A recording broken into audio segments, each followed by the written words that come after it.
Hej så alle sammen og velkommen til den her video. Ja! På vores kanal.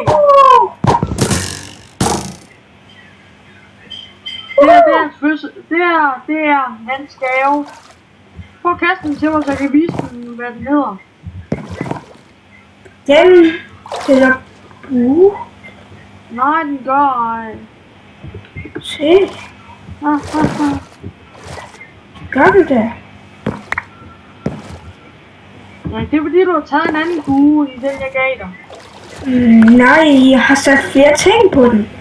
Jamen det hedder ikke mere det samme. Nemlig fordi jeg har sat flere ting på den. Okay. Ellers så har den heddet anden bue. Jeg kalder den for rabat. Rabat og rabat.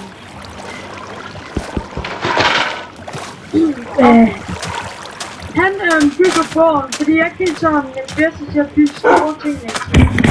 Okay, I skal se vores hunde. Det der er nuser, det der er isvand EBB. Det der det er Mille, og det der det er Bacon.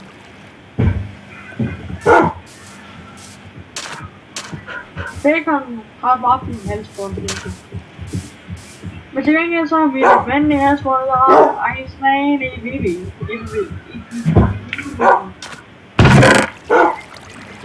Okay. Men imens som Drej selv bygger det der, så vil jeg bygge mig selv. What? Hvad? What? Jamen jeg bygger en statue af mig selv. Ah. Okay, så skal jeg ind under shop og købe noget.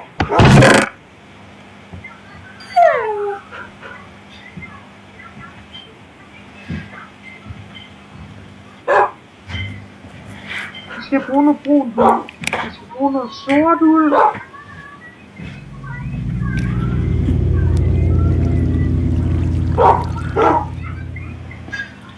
Altså. Er det stadig det? Okay, hvad er det nu mere? Du skal på sårdull og sårdull og sårdull. Jamen jeg skal bruge noget brun. Jamen jeg har en masse hvid uld. Nej, jeg kan ikke forbi. Det kan vi faktisk bruge. Jeg vil ikke spise. Okay, jeg starter med min brød. Det er nogle maskiner.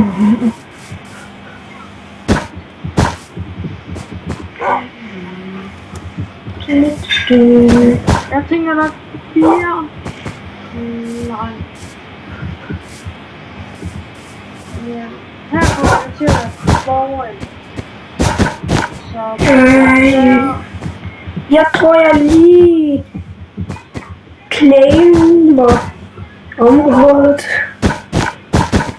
hvorfor? For folk ikke kan finde på at smadre. Men for jeg tænker, at når vi har bygget statuer selv i går, så kan det vi jo have private ting derinde.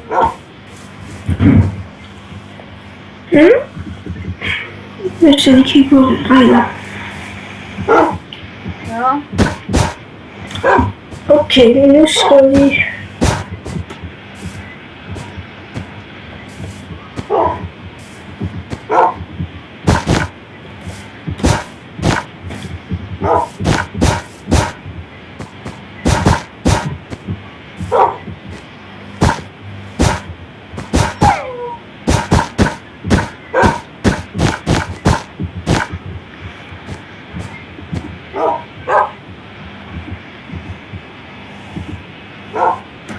Okay, det her godt nok ikke meget værd. Eller jeg skal godt nok bruge meget sort uld i. Fordi jeg bruger næsten altid brune uld bare på skoen.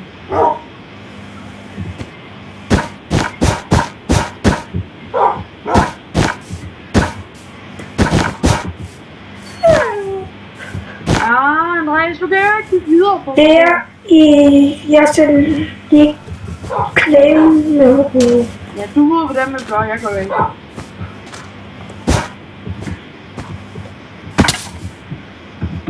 Lige her. Stil her. Så her. Så siger vi. Sådan.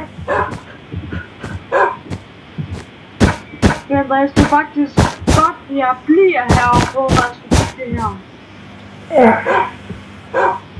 Så går vi også ud på skibet. Vi gør det bare. Claim.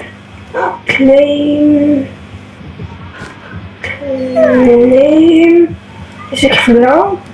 Claim. Tak. Claim.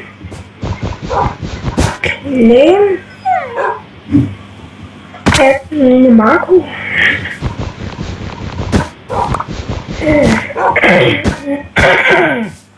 Og hvad sker der fra min stemme?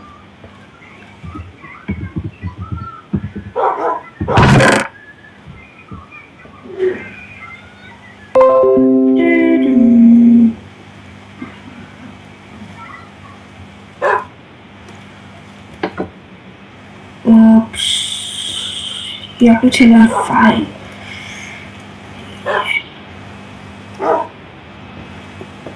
Sådan noget kan man altid komme til. Husk det.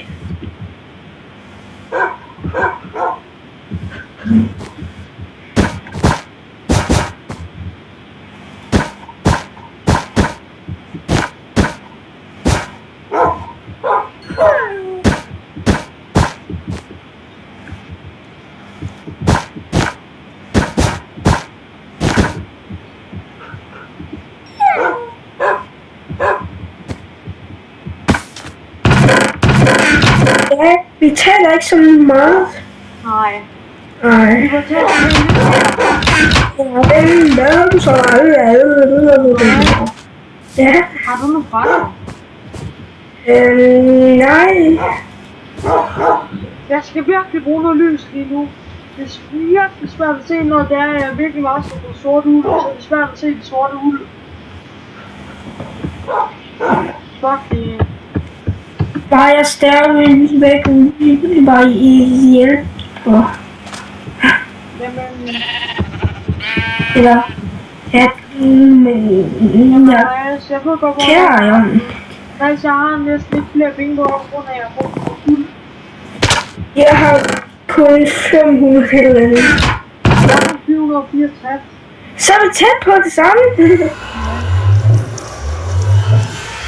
tager en forskud.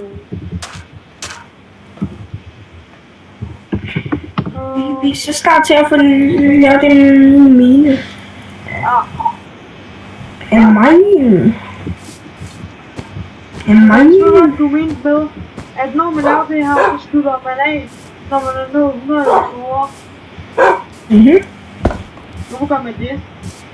For der er ikke så mange, som sådan gider at se sådan mere af det.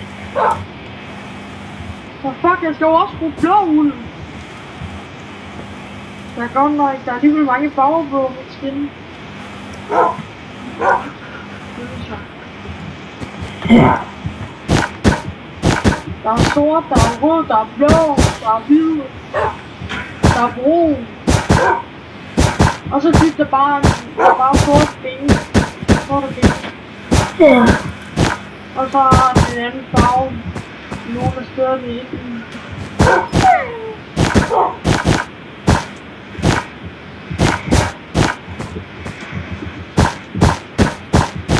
Men det skulle da nok blive sjovt.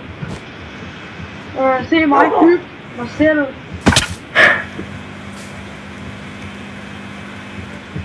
Ja. Jeg sætter op.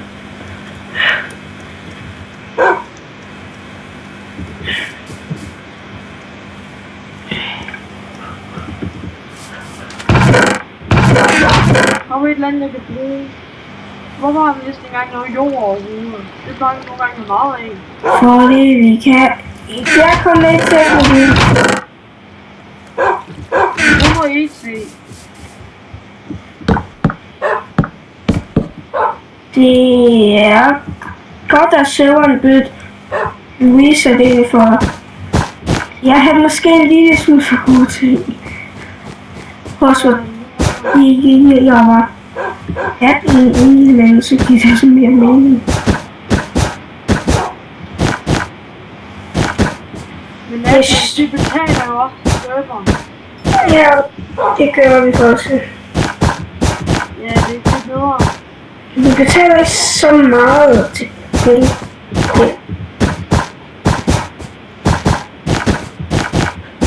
Men det skal sgu nok blive sjovt at se mig bygge det her, for jeg er virkelig god til at bygge Minecraft mere end hvad mig selv, altså nogle statuer. Ja. Altså Andreas, han er der bedre end mig. Og så skal jeg bruge meget uld. Jeg har ikke prøvet at lave en statue af en person. Ja. Jeg har ikke prøvet at lave en statue af en person før. Nej, men jeg tror, du er bedre end mig. Det er sådan. What, der er mange, som går ud af serveren. Hvad Jeg ser kunne lige så godt have brugt Obsidian. Det koster bare lidt mere. Og vi har det ikke. Vi har det ikke. Jeg har lidt. Kun en lille smule. Jeg er næsten oppe på toppen. Så jeg tænker så sikkert 4 blokke op for toppen.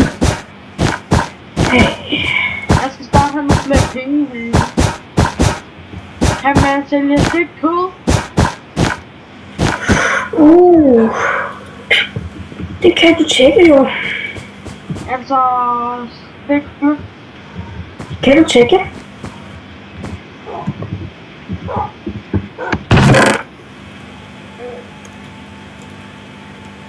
Ja, det kan man. Men ikke for så mange penge til det. Okay, så er det noget. Jeg gør det her til ikke på vejen.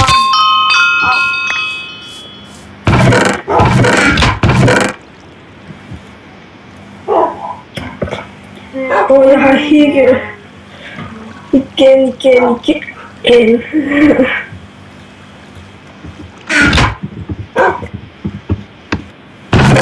Jeg hader hygge. Yes, vi kan også sælge noget E3. Det er jo masser af.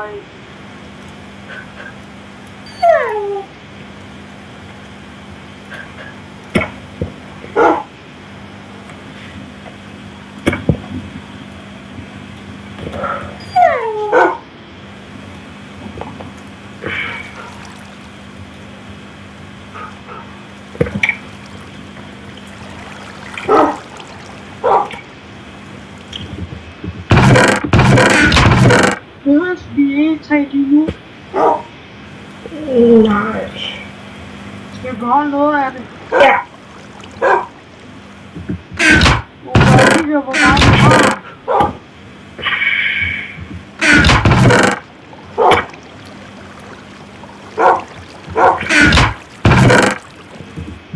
Så sælger jeg ikke det her. Jeg hader hygge. Det kan vi godt forstå. Det er især irriterende, når man samtidig griner. Ja. Men det får mig også til at bøvse så meget. Okay, bio. Jeg vil se, hvad er det nu? Nå, det var masser så det. Var det under så hele sammen? Jeg synes på den. Tak i hjernen. Hvad er det for en sang? Det der med, den har det under så hurtigt hele dagen.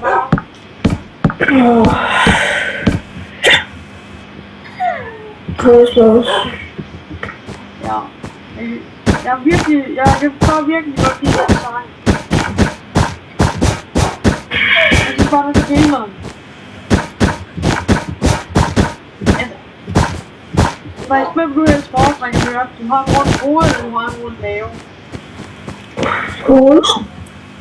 Altså, jeg kan godt lide, han siger bare, Tror du ikke, at Brian bliver lidt sur over, at du synger, at han har det rundeste hoved helt efter? Og så synger han jo også bare den rundeste mave. Men jeg ser det som en gave.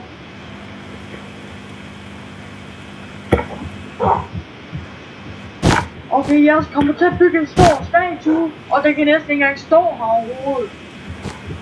Eller, jeg kommer til at bruge rigtig meget uld. Jeg har brugt flere stacks nu. Så står jeg over og have svampe. Jeg havde ikke.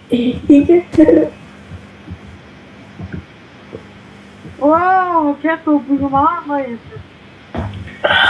Men Andreas, jeg tænker, vi... Jeg kommer lige om lidt. Jeg kommer lige om lidt. Jeg skal lige tænke lidt. Prøv at se, hvad min lille hedder bacon i. Der er mange podcasts på bacon. Oh no. Det her. I er meget sværere, end jeg lige troede.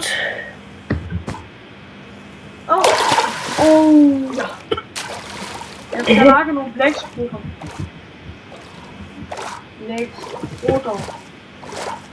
Blæksprutter.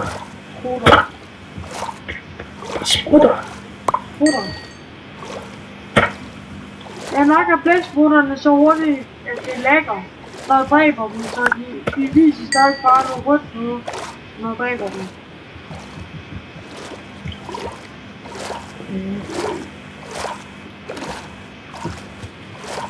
Jeg har sagt, jeg svømmer, men jeg har ikke sat det der noget til at være sådan hurtigt.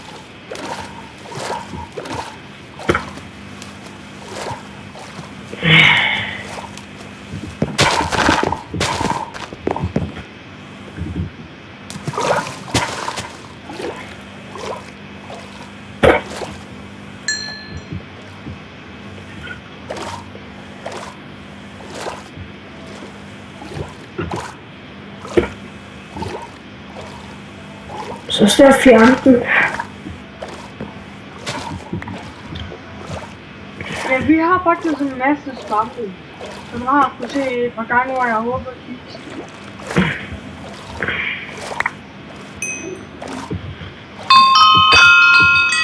Og jeg savner de 100.000 kroner. Du har jo brugt den på noget godt. Ja. Hvad skal vi vide, om du har brugt den på noget godt? Så er det bare, vi Jeg taler om. har brugt den på noget rustning. Ja, så var det noget godt.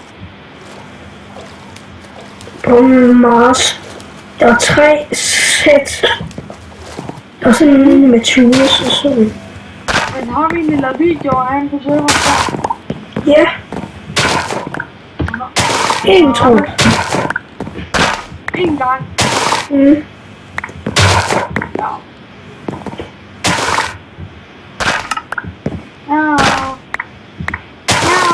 Ja. Okay, Andreas, jeg går lige hurtigt ud af serveren. Det gør jeg ikke lige nu. Jeg kommer lige ind igen.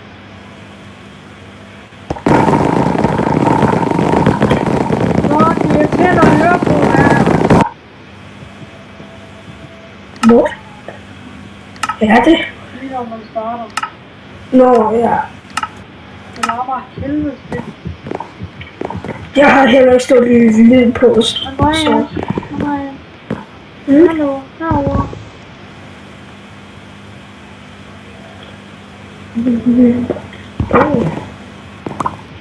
Så Jeg sætter lige en sindssygt sikker gang.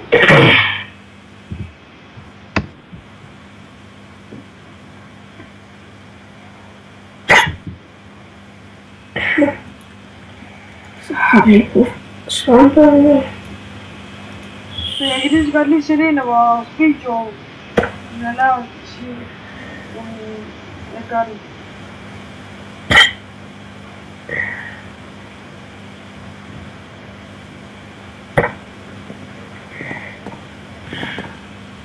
Jeg har prøvet et par gange på at se, om jeg kunne Du gør sådan noget med et dogcrab, hvor det installerer.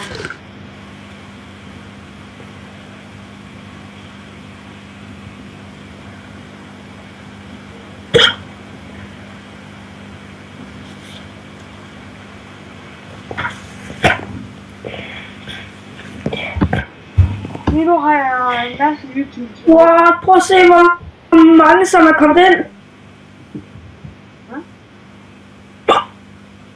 What?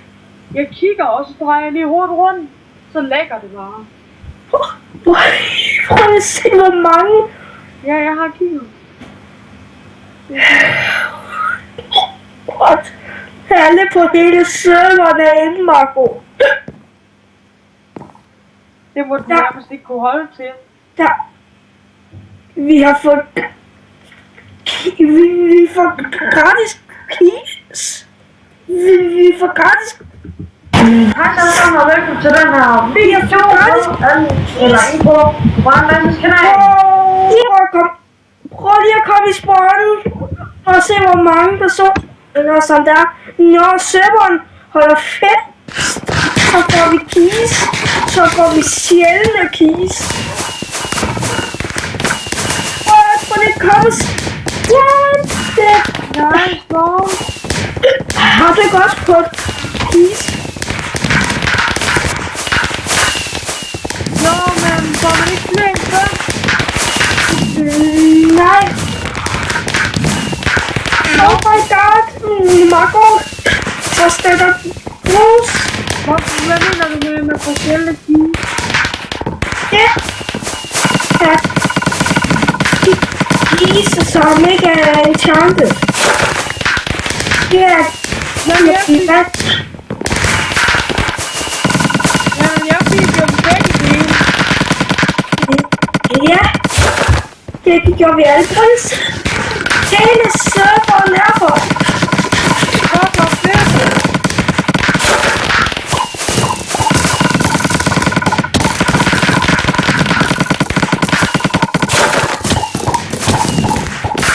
Jeg fik en enchanting crate.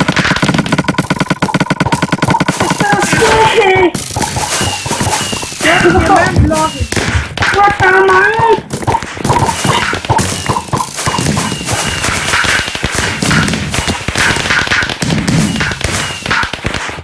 Wow, Marco. Ej, hvorfor kan jeg ikke se sådan ordentligt, hvad jeg har fået?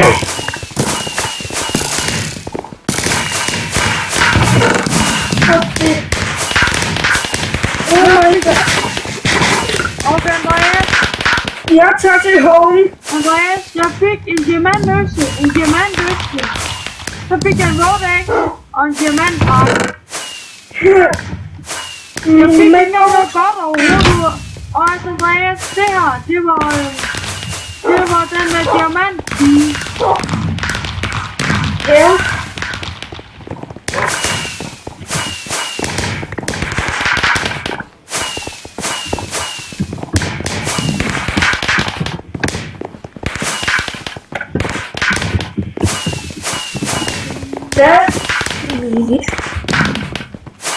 Jeg var ude og hæve.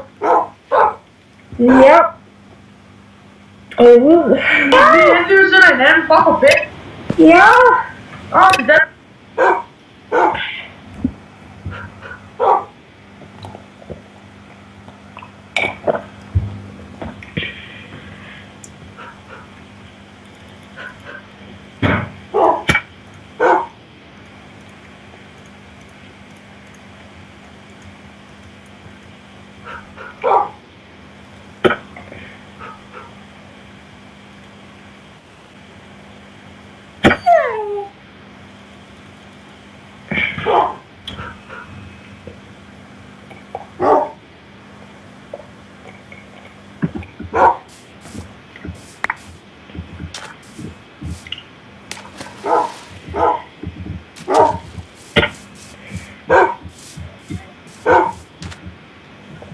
Andreas,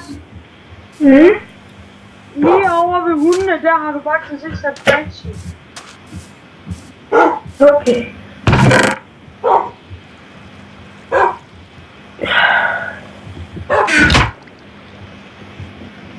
Vi har smidt en stak over 8 diamanter. What the fuck? Nå, Andreas. Det er hvad? Skal vi have en stak over 8 diamanter? Skal jeg beholde dem? Ja. På et tidspunkt så smidt du en stak diamanter væk. Det er bare, vi er så rige, så. Vi er verdens rigeste, så det gør.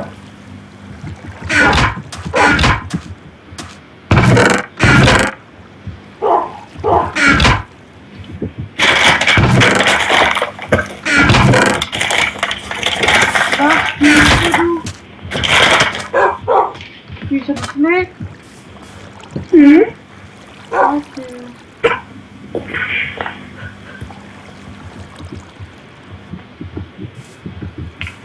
Jeg skal bruge en masse penge. Jeg kan godt have fået en masse penge, det vil være rart. Ja. Altså, indimellem skal bare lige nogle penge, så jeg kunne have købt lige præcis nok, til at kunne lave min statue selv. Det lyder på en måde lidt overfladisk, synes jeg.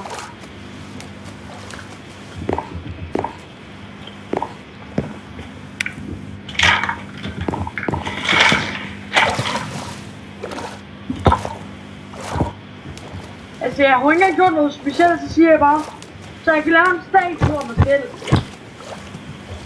Det kan godt lyde lidt overfladisk.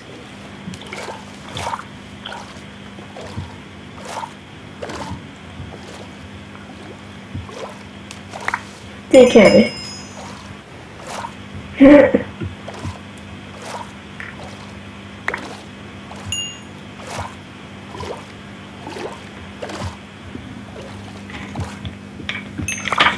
Hvor er vi heldige?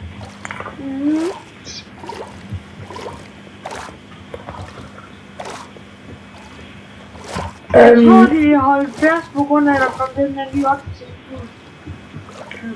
Nå, ja. Det giver mening. Det kunne jeg bare have sagt. Inden på alle server, når man kommer ind, så skal der altså være en fest, hvor man får en masse af de gode keys. Hvor det bare er en på alle de server, hvor man bruger keys. Altså, så får man jo godt noget. Ja. Det er så vildt skidt. Vi var inde på alle serverne. Det vi prøver rigtig godt. Det kan også, så bare gik ind på byggevidere. Så kommer man bare en ring op gratis. Men mindre man bare bliver ringe af. Det kan Andrea. Ja. Det vil være fedt.